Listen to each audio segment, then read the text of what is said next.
Hello, I'm Tara Brabazon. I'm the Dean of Graduate Research at Flinders University, and welcome to Vlog 219. Jealousy. Yes, we are jumping into the muck this week. We're getting in the muck, we're swimming around a bit, and hopefully getting you out of the muck once more, because this is part of our comma series. So these are moments that we need to experience and understand and develop strategies to get out of rather than sit in and fester. So yes, jealousy, this is the biggie.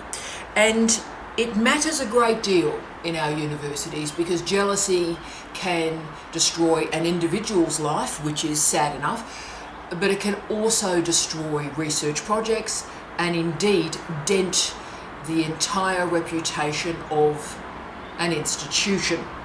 So let me explain how we got here. This matters a great deal. I'll just give you a quick personal example. So I had applied for and achieved, had actually been offered the post for a top end of town, very posh university, professorial post and dean. And I had a very good mate of mine that I'd known for 20 years who was working in this particular department. And after I'd got the offer, I wrote to him and I said, look mate, I've got this job. Can you tell me, what do you think about it? What do you think about this job? What's this like as a place to work? And he got back in touch with me immediately and said, do not accept this job. It is a toxic environment. Everybody hates each other, and anybody who is successful, they all swarm on that person and stab them in the back. I'm trying to get out. Don't come. Now, perhaps not surprisingly, because I trust this man and I've known him for 20 years, I refused that job, and he was out of the institution 3 months later. But the challenge we have right now in international higher education is that jobs are hard to come by. So if you get a job, even if you know the environment's a bit wonky, you're going to have to accept that job and manage somehow. And of course, jealousy is a crucial variable to understand and manage in international higher education. So I want to go straight into jealousy, and I want to start with two stories involving PhD students and jealousy, and these will rock your socks. Now, these stories are separated by 20 years. They are slightly different and the outcomes are slightly different, but they are still resonant. So at the cusp of the year 2000, there were, sounds like a fairy tale, are you sitting comfortably? At the cusp of the 2000s, there were two PhD students. They were both young women, and one had had a truly brilliant research career so far. Had got a great grade point average, first class honours, had gone to a terribly posh, fabulous bohemian school, had fantastically fashionable parents, everything was going well. So got first class honours, got a scholarship and enrolled in the PhD. And at the same time, in the same research cohort or cluster, another lass had emerged. She'd had a sort of pretty mediocre bachelor degree, had done a coursework master's program, was a country girl, had gone to a country high school, and her parents had struggled to get their kids even through high school. So these two became fast friends. So they started at the same time, and as you do in a PhD program, they became fast friends. And everything went tremendously well between these women for 2 whole years. Then something happened. The scholarship holder, the high achiever, in the second year, moving to the third, all of a sudden plateaued. The research was sort of okay, not spectacular, but okay. Good solid thesis. She was teaching, she was an okay teacher, but again, nothing terribly magnificent in terms of her past and her brilliant past. It sort of had fizzled out a bit.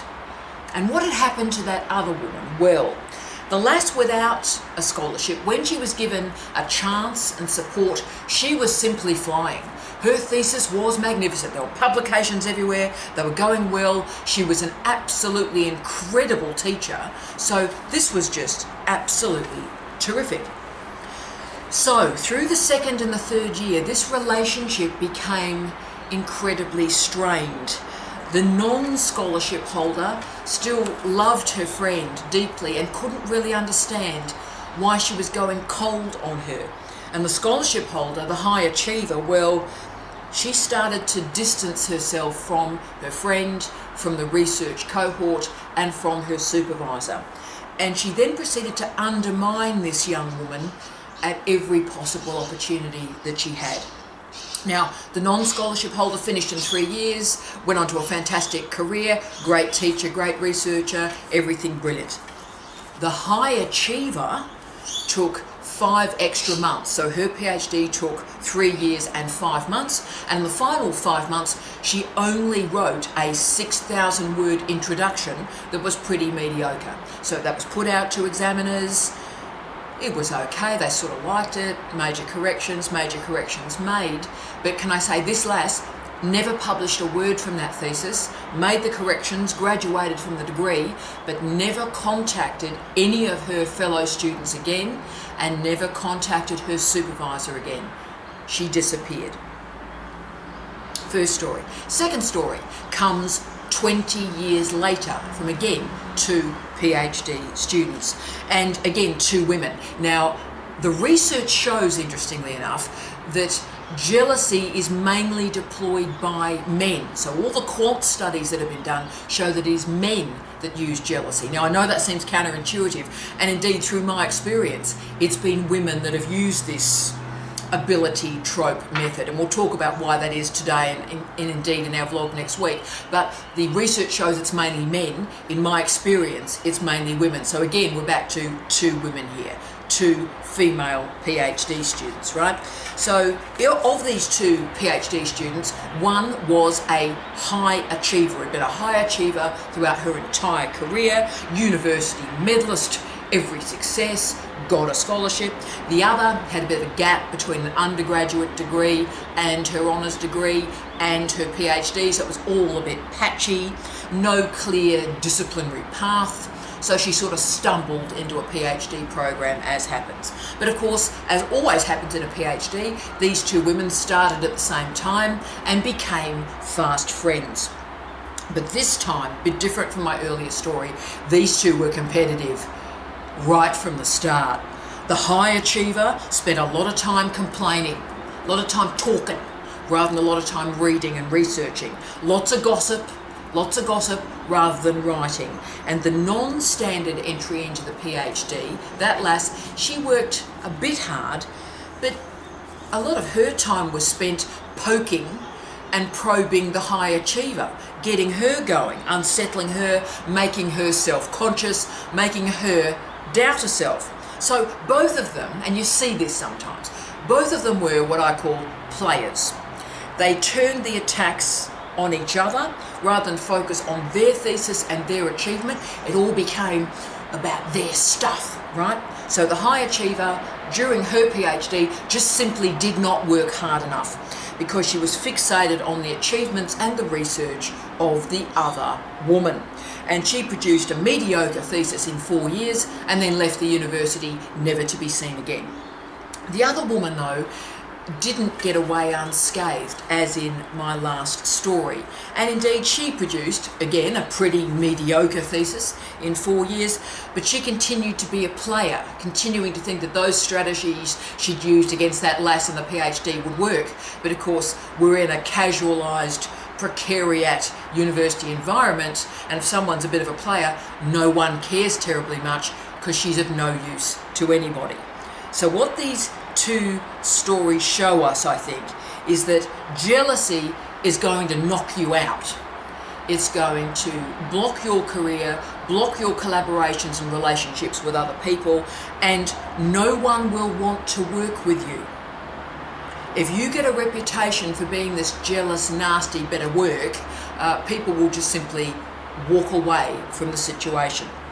So today, as always, we're going to talk about the nature of jealousy, how it operates in our universities, and then we've got 5 really big, really deep strategies this week to manage it. There's no easy fix to jealousy because people orient their entire lives in and through jealousy. So we've got to really change someone's entire life and orientation to make this work.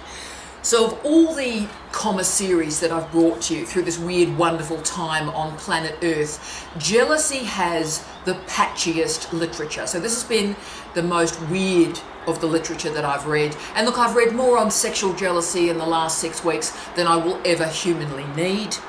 But we see lots of pretty dreadful material about personal relationships, romantic relationships, friendships, but workplace jealousy is only a small part of the literature, and then in that literature, university jealousy is even smaller. It's amazing for something that's so big, and most of us have got 50 stories about this, and if for something that clearly is so important in universities, it's very, very silent. So I've taken some literature, there's a couple of books, a lot of blogs talking about it, and also higher education studies and the workplace.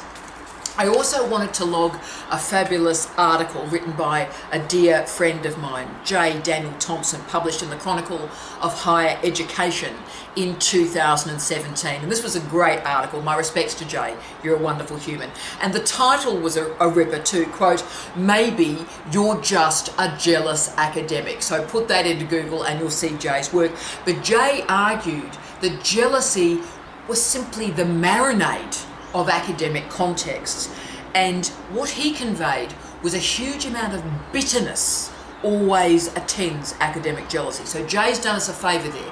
Bitterness, rage, anger is part of academic jealousy. But what else constitutes it? Well, jealousy is a clustering of thoughts, a clustering of feelings that express fear, anxiety, or a lack.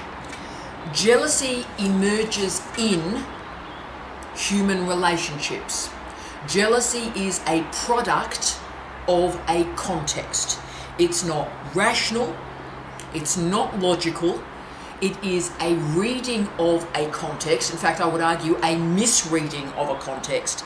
But what happens is, through the misreading of that context, there's a flawed interpretation that results in really, really problematic actions. So there are multiple modes through which jealousy is expressed. There's no singular emotion. There are no singular sets of behaviours. It involves possessiveness, either a fear of losing or the coveting of what somebody else has. Behaviours include denial, distancing, disconnection, violent communication and threats, that's well dodgy, but also, oh yeah, manipulation. This behaviour is profoundly destructive to a range of academic behaviours. Academic jealousy will knock you out. It will end your career because it takes time away from reading, away from research. It instigates a complete blockage to your writing and actually blocks the collegiality that creates the collaboration that builds your research in the first place. Also, your self-worth is diminished. But in a competitive job market, such as what we have at the moment, both outside and inside our universities, there are clear expectations on a prospective worker. There is a demand, because we can pick anybody. If I'm hiring somebody, I've got tens of thousands of people around the world to pick from. So what I'm after is very clear. I want someone who is honest, who has an authentic sense of self, focused on completing tasks, and also comfortable in their own skin. Because success in universities is absolutely about hard work. It's about hard work. This is a hard job. Hard work. It's also, though, about timing, and it's about luck, and you've got to have all three. Therefore, putting the entirety of your identity on success within a university in these times is handing over your happiness and your success to other people. And of course, that action is the breeding ground for jealousy. Because if you place your entire life, your entire happiness in the hands of others, the chances are you're going to lose. And the reason is You're going to lose because you lack. Because instead of addressing the lack in yourself, getting yourself cool, you're trying to nick those attributes of other people. And people will pick that. So if you have a life, family, friends, if you have leisure, you have multiple fonts of pleasure and identity in your life, then that's going to give you balance, rather than this all or nothing plan involving I will have an academic job or I will have nothing. If that's your binary opposition, you are lining yourself up for failure. Instead of looking at that failure in the mirror, you're going to blame other people through jealousy. You see where this is going? So jealousy gives away your power. So you want profile, bless you. You want success, you want popularity that this other person supposedly is enjoying. And of course, social media only makes this stuff worse, because supposedly all these people around you on Twitter, on LinkedIn, on Facebook, they're sort of oversharing their profound successes. So when you scroll down Instagram, all these people have got have got a terribly successful life, except obviously you. And this of course leads us to some very difficult questions on this beautiful morning. How do you handle other people's success? How do you handle your friends' successes? What is amazing, I think, is that something that's so common, that is academic jealousy, is so rarely talked about honestly, like I'm doing today. And I think there is an explanation for that, because we're really working through a precarious period for university employment. It's casualised, it's contract, and it appears really, really cutthroat, because it is. The competition is absolutely dreadful and it's nasty. So in many ways, academic jealousy at this point is human and it is completely understandable. But the problem we've got, and why we needed to have this moment in our comma series, is jealousy, ironically, actually blocks the behaviours that you're going to need to be successful. Think about those two stories that started the vlog today. Jealousy is actually going to stop the development of your career. It will knock you out of the competition. And the reason, well, I'm going to use that cliche again, a football cliche, you're playing the man, you're not playing the ball. Also, you're focusing all your time, all your effort, all your energy on another person, not your research. Time is finite. You are dead a long time. So use the time well. Read, write, research, work hard. Work hard. Every minute. If you're involved in what other people are thinking and doing and achieving, every minute, that's a minute you're not doing your research. So if you want to be successful, you have to enact the behaviours to be successful. Focusing on other people is the exact opposite of what you need for a successful career. And also, of course, sorry to tell the yucky truths, but that's the job in this comma series, I think, is successful people don't want to be anywhere near you if you are behaving in this way. If you're nasty, if you're showing envy, if you're behaving dreadfully, people will kick you to the curb, because people want to be near. They want to work with positive, interesting, clever, intellectually generous people. Now, they're the people that are hired because they are a pleasure to work with and a pleasure to work for. And for me, every time, the moment in an interview where resentment emerges or a blaming of other people for your stuff, bit of anger, anytime that stuff bubbles through an interview, and I will ask questions to try and get it to bubble, that person is gone. You will not be hired, because people, all of us have worked with colleagues like that, and we never ever want to work with them again. So you won't be hired. So focus today on what you believe is the imperative or the goal of your life. What do you want to achieve? What do you want? What is your goal? Now, the problem emerges when I ask that question, what's your goal? When the answer, if someone's answering honestly, their answer is, I want recognition. I want to be recognized. Now, of course, recognition requires that other people notice you.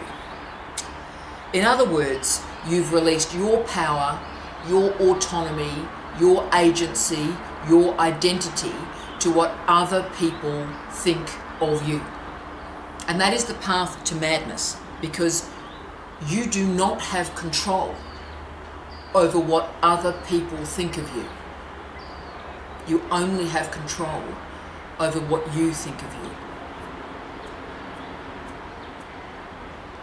So now, hard yakka, eh? Let's now move to the 5 steps, the 5 stages, the 5 strategies, the 5 tropes to move you away from jealousy, to transform it into a comma and get moving. Let's do this. 1. You are not better than anyone, and no one's better than you.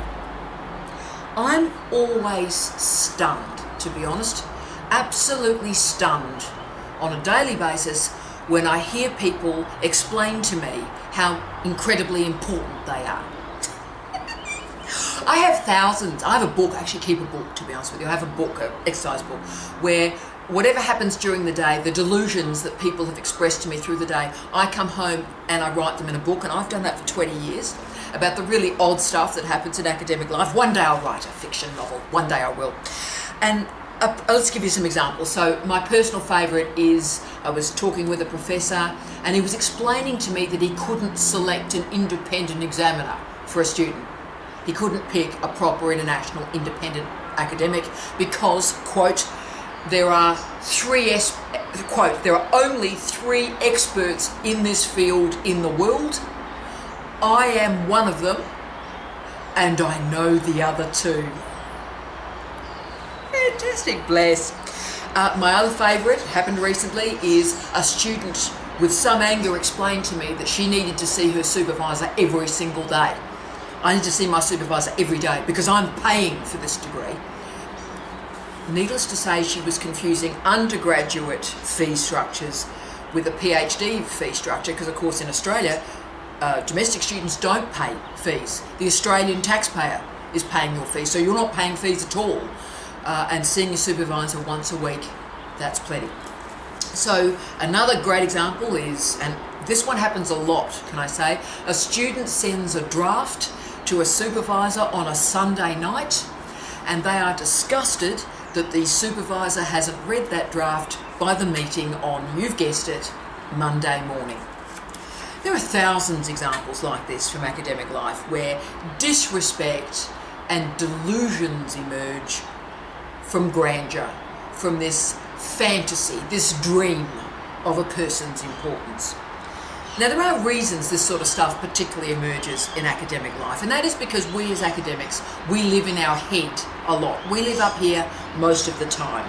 And look, all sorts of narratives are going on in an academic's mind about how we're the star of our own lives and we're terribly important and our research is terribly significant, yes. Now, look, confidence is incredibly important. You have to believe in yourself, you have to believe in your research, and you've got to back yourself. That's not even in question. But, and this is a huge but, you are not better, you are not greater than any other human on planet Earth. Full stop. Just because you're in a PhD program doesn't mean that you are better or greater than the millions of people, billions of people on this planet that have never had the opportunities that you've been given. So if you see yourself as better than others, if you see your needs as more important than others, then when life starts to present bills to you, which it will, then what will happen? Resentment, confusion, and of course, jealousy. because after all, you think you're better than everybody else, so why would this be happening to you? And of course, this is the condition for jealousy towards others.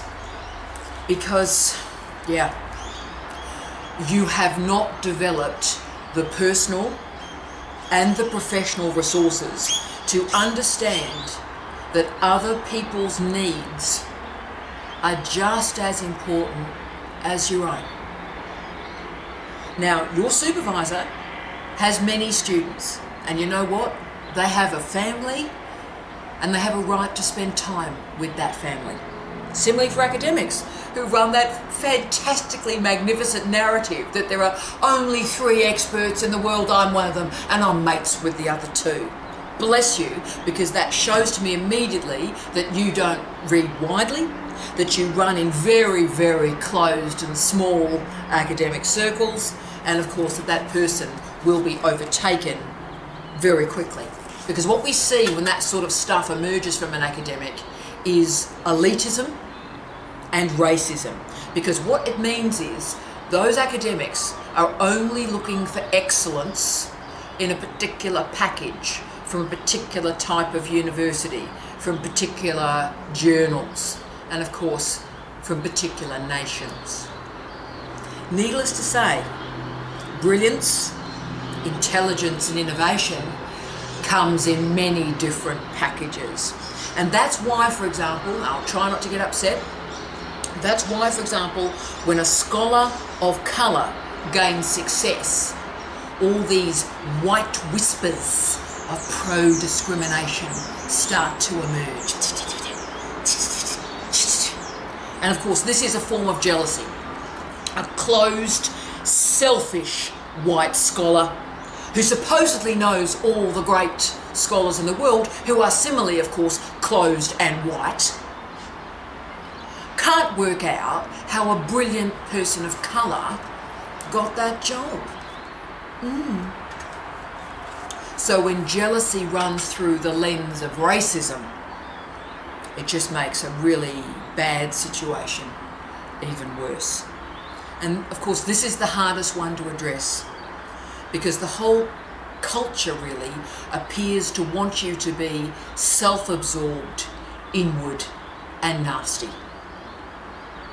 That can be changed if you just live with the mantra, you are not better than anyone else, and no one's better than you. 2, move from jealousy to generosity. You do not need to own, control, judge, rule. You don't have to rule and control to gain meaning in your life. Supporting others, showing compassion, listening, understanding colleagues, understanding peers. All of that provides a stable foundation for learning, for meeting new people, and creating really amazing and meaningful relationships. Now, some of the deepest friendships you'll make in your life come during your PhD program and when you are an early career researcher. Nurture them. And let me share something with you that amazes me every single day. What happens is when you spend time on nurturing and building those friendships, when you care for a group of people throughout your academic career, something odd happens. By my age, those people who you shared all those terribly dodgy jobs, the dreadful bosses, the hard yakka, the teaching 8-9 courses a semester, the really tough stuff, those people that you lived that with, right? All of a sudden, that cohort, that group of people are suddenly senior. No one's more surprised than me. And we're all suddenly in positions of power. This group of lifelong friends can, and trust me, we are supporting each other to get great jobs, get great grants, move through publishing, move through life. with greater skill, because all those gatekeepers that have held us back for so long, they're retiring. Yeah. So remember, in this corporatized, ruthless international higher education system, this system wants you to hate colleagues, be angry, be nasty, get competitive, kill each other. The system wants you to do that. They want you to treat every committee like Game of Thrones Red Wedding. But actually what no one tells you is that you win the game of higher education by critiquing this nonsense. You'll have to fight it, but there will be fantastic rewards if you can. And I'll just quote the wonderful Simon Winlow, Professor Simon Winlow. He stated, quote, "Vapid careerism is endemic, an inevitable outcome given the aggressive marketisation of the university and the dumbing down of politics and culture, and contemporary academic careers are now forged in the white heat of competition." End of quote. Simon, you are an inspiration to us all. Simon is right. And we do have to fight this culture.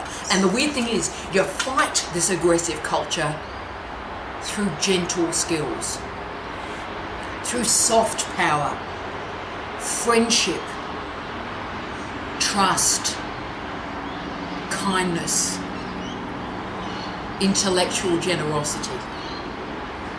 And all of this transforms this aggro-fueled competition into a destructive endgame that will destroy those parties. If you're wanting to kill each other, let them kill each other.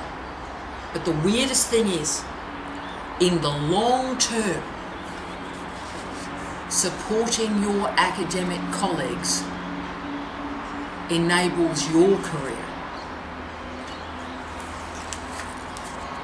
3, know yourself, accept yourself. Now, I know the 5 strategies we're deploying this week in jealousy, these are long terms. These aren't tips and tricks like do this today and you'll feel better.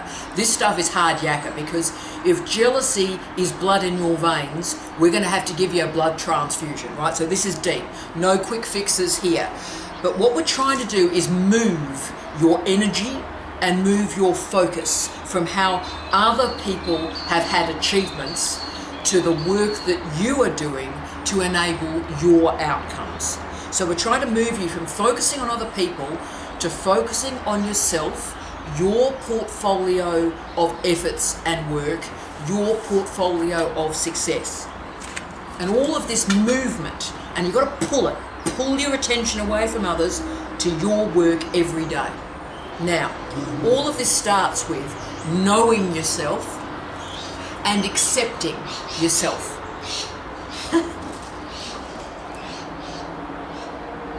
You are enough. You are enough.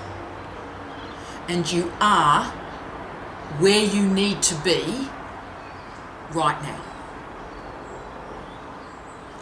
This is so important, you know, because academic jealousy begins and it ends with you comparing yourself to other people.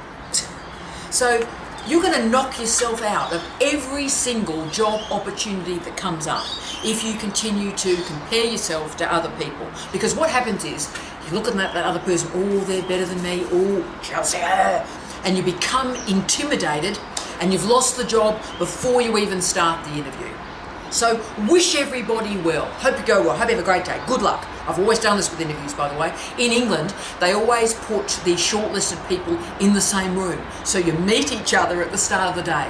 And always from that experience, I wish them well. I hope it goes well for you. Whoever they want, I hope the best person gets the job. Good luck. And I mean it. I really mean it going in. Everybody gives it their best shot. And whoever wins, that's great. Wish them well. And that's whether we're talking about a successful PhD, getting that grant, getting that article, getting that job. Wish them well. Do the best you can. Focus on your game. And at its most basic, what we're trying to do is set your own standard. What are your standards? Rather than continually moving it about via the competition. What matters to you? Who are you? 4. Oh yeah. Oh yeah. Focus on collaboration, not status management. Leaders and leadership. Leaders exist everywhere. Leadership is not determined by a title, and leadership is not determined by where you park your car. But if we wish to create cultural change in our universities, and yes, we do need it, if we wish to create a space where we critique academic jealousy, then the people who operate with decency need to be acknowledged, supported, hired, and promoted.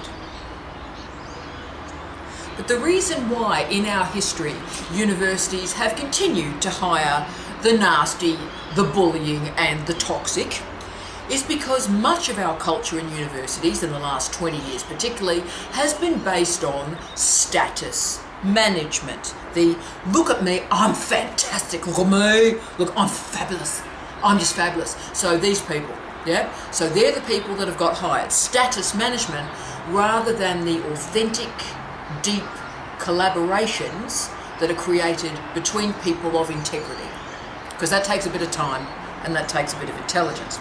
So to further this project about academic integrity rather than status management, I recommend the great book from Daniel Coyle to you. Daniel Coyle, The Culture Code.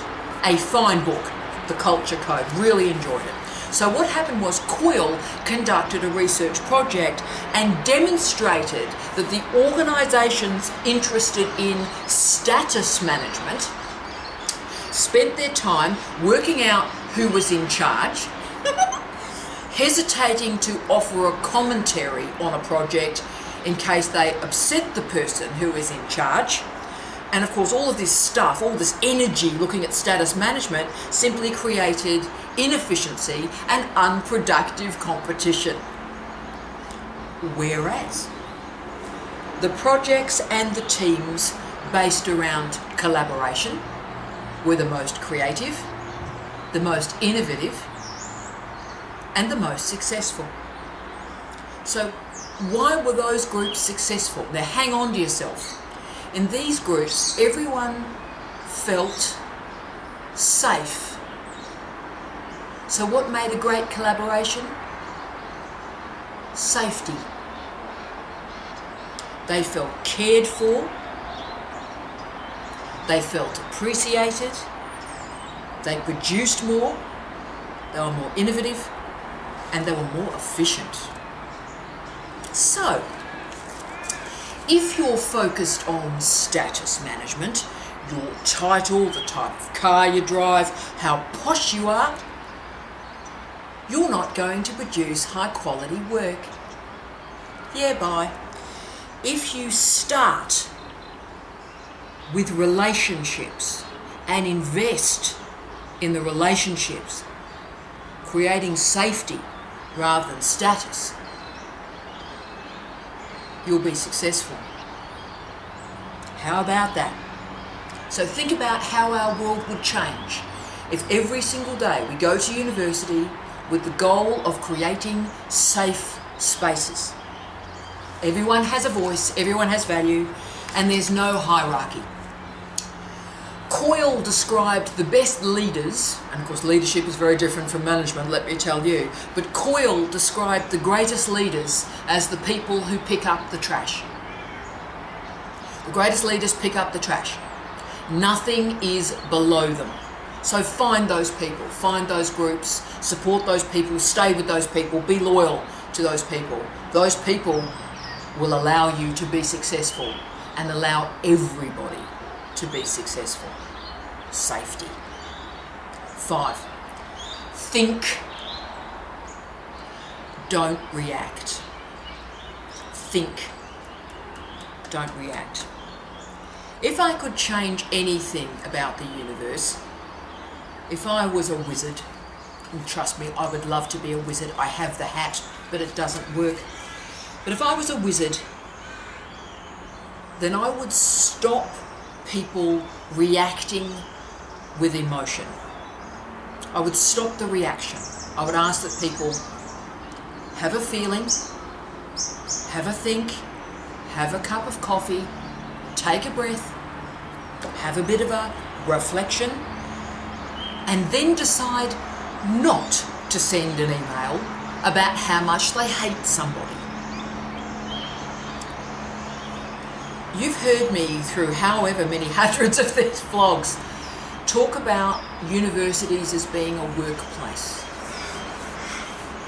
I never used to do that, you know. 10 years ago, I never used to describe the university as a workplace because I had higher aspirations for us. I wanted us to be better than that, a place of innovation and ideas and great thinkers and great thoughts. And we're not that. We're a workplace. It is just like working for Ford. And that's okay, that's where we are. The university is a workplace, we are working for Ford. That's the deal. We have much more in common now with other workplaces than we ever had throughout our history. And of course, I'm pretty comfortable with that. Okay, universities are a workplace. They're not religious organisations. They're not your family. They're not your friends. Therefore, the standards of professionalism, civility, and employment law and regulation are now key to this story. This means if you have a thought, if you have a feeling about a fellow student or your supervisor, say you despise your supervisor, you hate your supervisor, you hate someone in the lab, and you use that sort of language, then look, that's really sad for you. That's really sad. But that's a feeling. It's not real, and it's not appropriate for you to express that feeling in a workplace. Now remember, I'm not talking about abuse or bullying or rudeness. They have to be called every time. In the vlog next week, we're going there. Okay, that's not what I'm talking about. But just because you don't like somebody, that is irrelevant. This is a workplace. This is a workplace. So develop some strategies to sort out your reactions. So stop moving the destructive thoughts into destructive actions.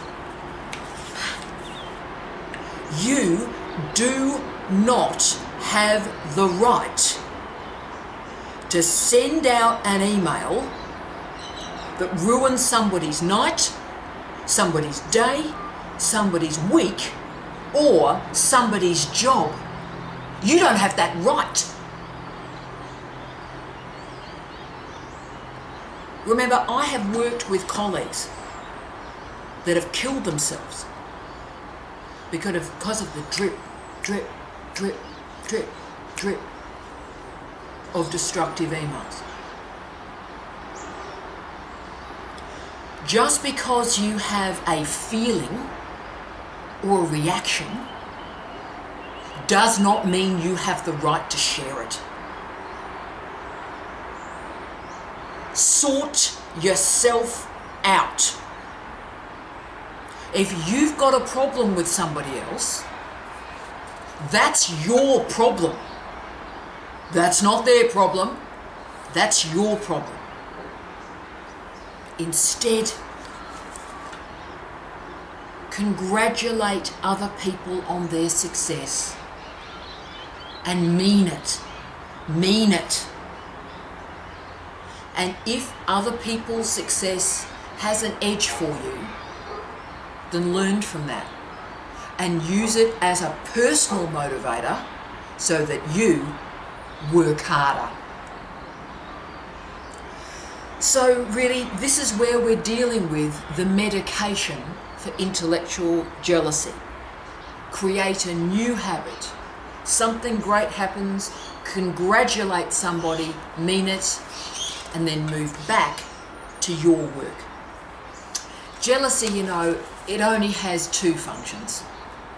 It isolates you and it increases your anxiety. So stop coming to relationships finding fault. Acknowledge moments of tension, speak the words, but tolerate that other people are different from you. But further, don't just tolerate difference, celebrate it, love the difference, because innovation, brilliance, comes from difference. It doesn't come from standardisation. Other people can't solve your problems, but you can. I wish you love, light and peace. T and the wizard and the dragon